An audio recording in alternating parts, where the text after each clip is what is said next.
Hello friends, आज हम this is जोडी फाउंड का पूरा समरी करने वाले हैं। दिस इज जोडी फाउंड यानी यह जोडी का फाउंड है।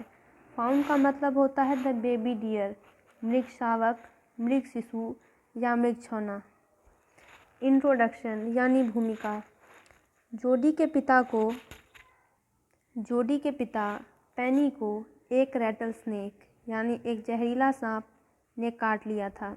उसने जल्दी से एक मृगी को मार दिया, मृगी यानी डो।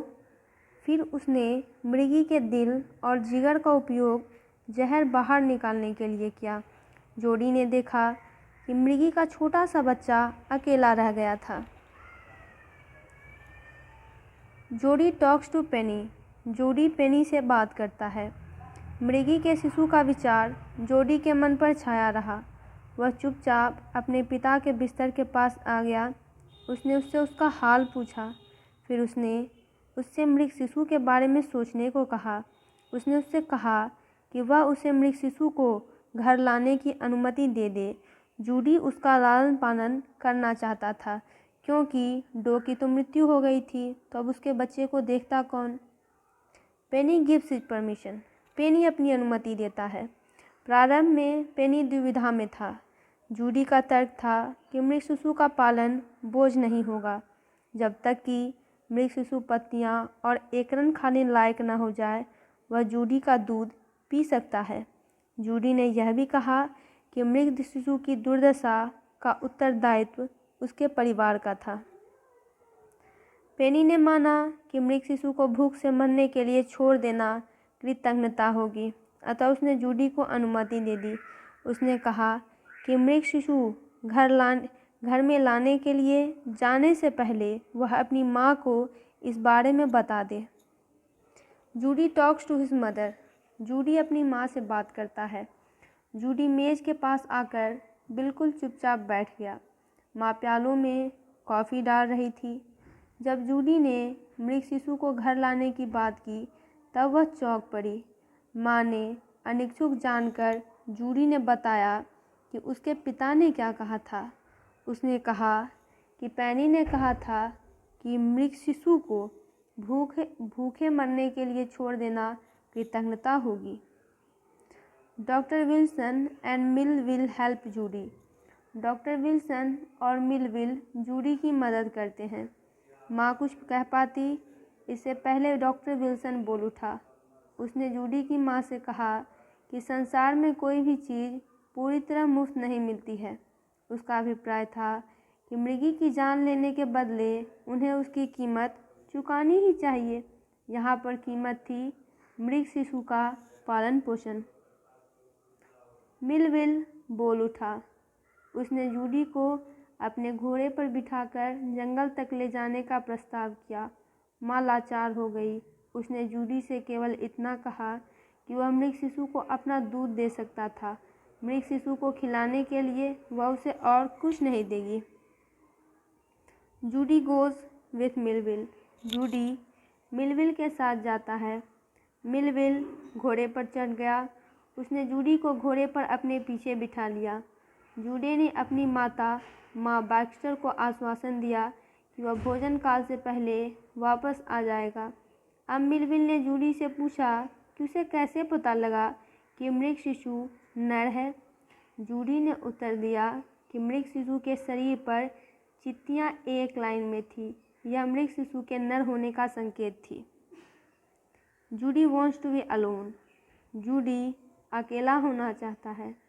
जंगल में पहुंचने के बाद जूडी मिलविल को वापस भेजना चाहता था।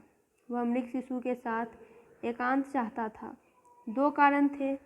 पहला कि संभव था कि जूडी को मृग शिशु न मिले, क्योंकि संभव था कि मृग शिशु मर चुका हो अथवा वैसे ही न मिल पाए। उस स्थिति में वह नहीं चाहता था कि मिलविल उसकी निराशा को देखे। दूसरे, अगर मृग शिशु से मिला तो यह मिलन बड़ा प्यारा और रहस्यपूर्ण होगा। वह किसी अन्य के साथ इसे बांटना न चाहेगा। Millville is sent back. Millville वापस भेजा जाता है। अतः जूडी ने मिलविल से चले जाने को कहा। उसने कहा कि झाड़ियाँ इतनी घनी थी कि घोड़ा उसमें से होकर नहीं गुजर पाएगा। पर मिलविल जूडी को अकेला छोड़ने से डरता था। उसने कहा कि जूडी जंगल में भटक सकता था या उसे सांप डस सकता था, पर जूडी ने कहा कि मिलविल को चिंता करने की आवश्यकता न थी, वह सावधान रहेगा। अतः मिलविल वापस चला गया। Jody finds the fawn, Jody को मृग शिशु मिलता है। कुछ देर बाद जूडी वहां आ गया जहां मृगी की लोथ पड़ी थी। आसपास मृग शिशु कहीं नहीं था। उसने छोटे छोटे खुरों के निशान ढूंढने का असफल प्रयत्न किया। तभी ठीक उसके सामने की ओर कुछ हलचल हुई।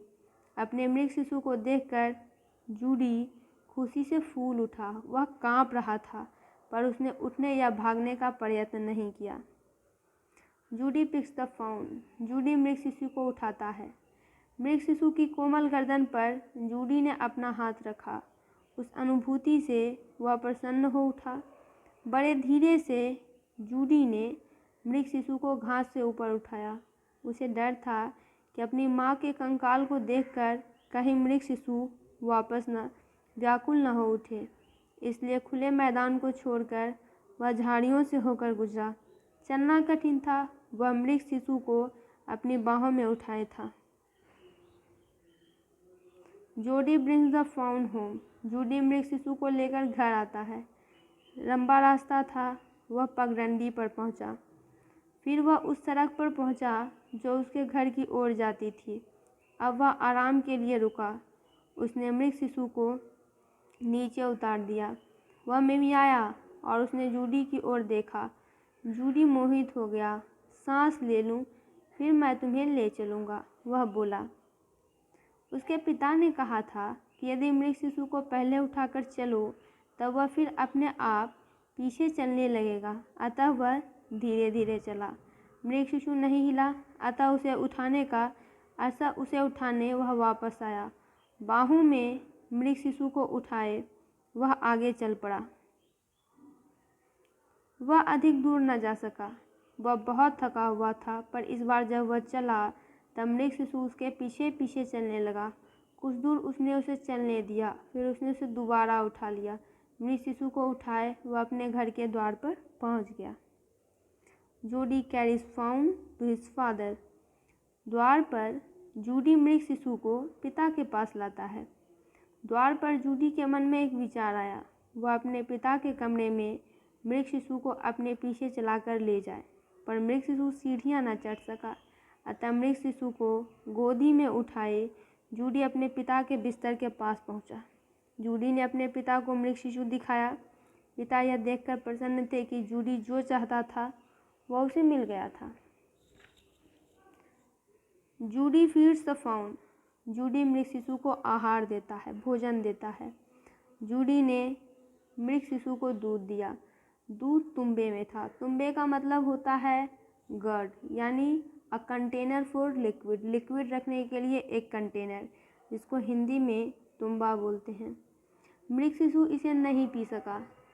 तब जूडी ने अपनी उंगलियां दूध में डाली और उन्हें मृग शिशु के कोमल मुंह में डाला। मृग शिशु ने आतुरता से दूध पिया। फिर उसने अपनी उंगलियां नीचे कर तुम्बे में डाली। अब मृग शिशु तुम्बे से पीने लगा। दोस्तों, इस चैप्टर का पूरा समरी कंप्लीट हुआ। आप सभी चैप्टर्स के समरी इस चैनल पर देख सकते हैं। वीडियो को लाइक करें, चैनल को सब्सक्राइब करें, वीडियो को शेयर ज़रूर करें।